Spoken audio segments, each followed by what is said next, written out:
Calls and proposals for the recomposition of government departments have once again surfaced as Parliament is preparing to swear in new members on Friday.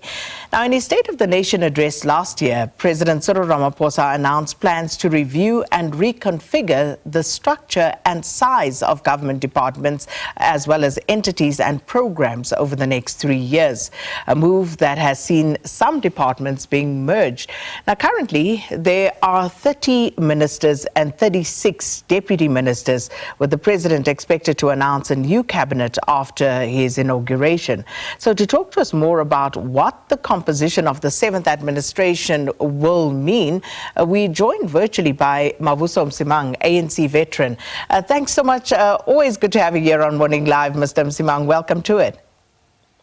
Thank you very much, Sakina, and good morning to your viewers.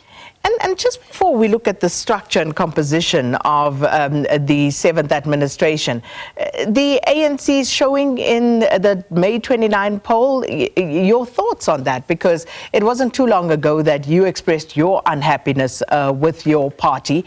And of course, we know what subsequently unfolded. But I'm sure you've had time to ruminate over this. So what are your thoughts now on how the ANC fared in the latest poll? Well, I think it's all out there in the public. The people have spoken, and they have deserted us really because persistently, consistently, they asked us to deliver essential services like water, like electricity, and so on and so forth. All of that has failed miserably. They've also said that we seem to be very soft on corruption. We are not dealing vigorously. We have some corrupt people among us. And so all that needed really to happen was for the ANC to deal with these issues that had been raised very directly by the people. When at a certain time, about 8 months ago, the ANC's own pollsters indicated that if elections were to take place then, the ANC would not have made more than 36% of the vote. That was the wake-up call. And you do know that the veterans persistently said, guys, let's deal with corruption. We can't finish it all, but it's clear that we can do something. Don't allow people who have, for instance, been listed in the Zondo Commission who still have not had their names cleared. Don't allow them to participate in election lists, provincial or national. Well, some did. You know where we are now. Indeed.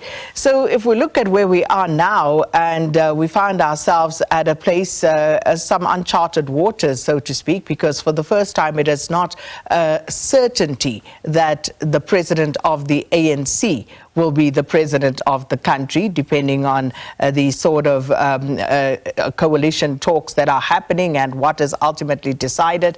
But over the years, there have been numerous proposals looking at decreasing the size of cabinet. And currently we're sitting with 30 ministers, 36 deputy ministers. And we look at that administration and, you know, there might be a possibility of it being bigger or smaller, depending on what is ultimately decided. But you have a view on this, Mr. Msimang. No, absolutely. I think, first of all, to congratulate the government, ANC for having gone out, recognizing that we cannot run governments, gone out to seek the support of opposition parties. Not sure exactly what the criteria were, but parties in parliament, I think, should be welcome to participate in the government of national unity. So these people will come in whatever formation and assist the country much more than the ANC to really get into governance that has eluded us. I think absolutely, you ask a good question. The scope of work of the challenge has not increased. There would be no justification whatsoever in increasing the size of the cabinet. If anything, it should be contracted, it should be reduced. If the government consists of members from other parties, they will be slotted into a compressed cabinet, it's absolutely important. There's some low-hanging fruit here. You have a layer in government administration called deputy ministers. I mean, save 2, 3, at most 4 departments. You do not need that layer. So that layer. So that's a low-hanging fruit. Just cut it out. Apart from anything else, the cost of government cannot be seen to be going up. We've got something called the handbook. It was designed, and the privileges and things that are provided for there. The times now are different. Everybody in the nation is suffering. Let's show, even if it's a question of optics and PR, that we are sympathetic with the rest of society, and we cut out some of the luxuries. I think the president did reduce some. I don't know what it said, but absolutely, we can't be having people moving around in really unacceptable luxury and enjoying conditions that the average person in the street does not enjoy. So that's another area to cut. So cut the cabinet, remove most of the deputy ministerial positions, strengthen the civil service. There's been talk all the time. If you needed to strengthen anything, it would be not just strengthening it, but professionalizing it. I know there are processes in place. I don't know. They seem to be endless, these things. There must be a definitive end to the exercise. So we cannot do much about our very expensive cost of governing this country, which has got many people at the national level. They've got some, 10 times 9 MECs in provinces. And then you've got the municipality level. This thing we can't change now, let's not talk about it, but really in future, governance in this country cannot have such a huge overhead. So absolutely, there are opportunities to use this time to reduce cabinet, invite into your cabinet, if it's parties that have demonstrated the capability in running government, and I tell you, some have run government much better than us. Let's get them into place and get them working for the people. So who are those who have run government better than the ANC, Mr. Msimang? Who do you think should be incorporated here? And also, what would the criteria be if you're saying that government, at least the cabinet, should be shrunk? What would the criteria be that you use to determine whether a department or entity should be closed or merged? No, merging is, you can merge these things and get at a lower level, as hinting at the DG level. If you really needed to ensure the effective control of merged portfolios under one department, then strengthen the people working in the civil service. You're doing much better to do that. Ministers have advisors, by the way, but the civil servants are the ones who carry out the task. That's the area that I would focus on. If you've got a department of agriculture, land, whatever else, make sure that the leadership at the professional level is strong. So there is no harm there. The minister is not overburdened as long as he has sufficient effective directing lines to people who are involved there. Part of the problem there, Mr. Msimang, is that there has been concern expressed over the years that there's been a lot of politicization of that sphere. So yes, it must be professionalized, and entities such as SALGA working at a local government level to do that. But what about the politicization of some of these roles in the civil service? And also, I remember when President Cyril Ramaphosa was first elected, one of the things that was spoken about was to reduce the size of cabinet. Didn't happen. If anything, I think it may have increased, not at cabinet level, but I think the number of deputy ministers, in fact, actually increased.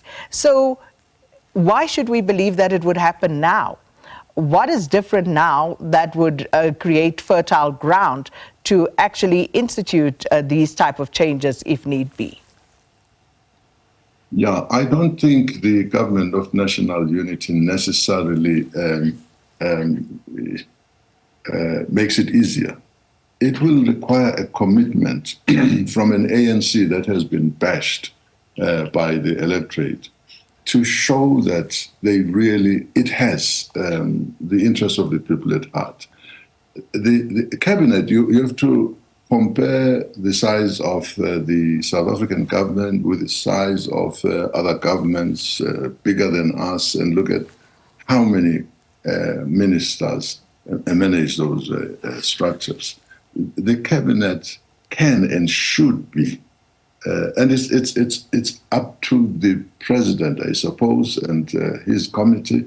It's something that has to be done. If it's not done, again, it's showing that we talk about these things but don't deliver, and we will continue to plunge. By the way, it's very difficult to go back from where we are unless we demonstrably show commitment to things that interest the people very directly, such as managing costs, such as delivering the things that have fallen on the ground.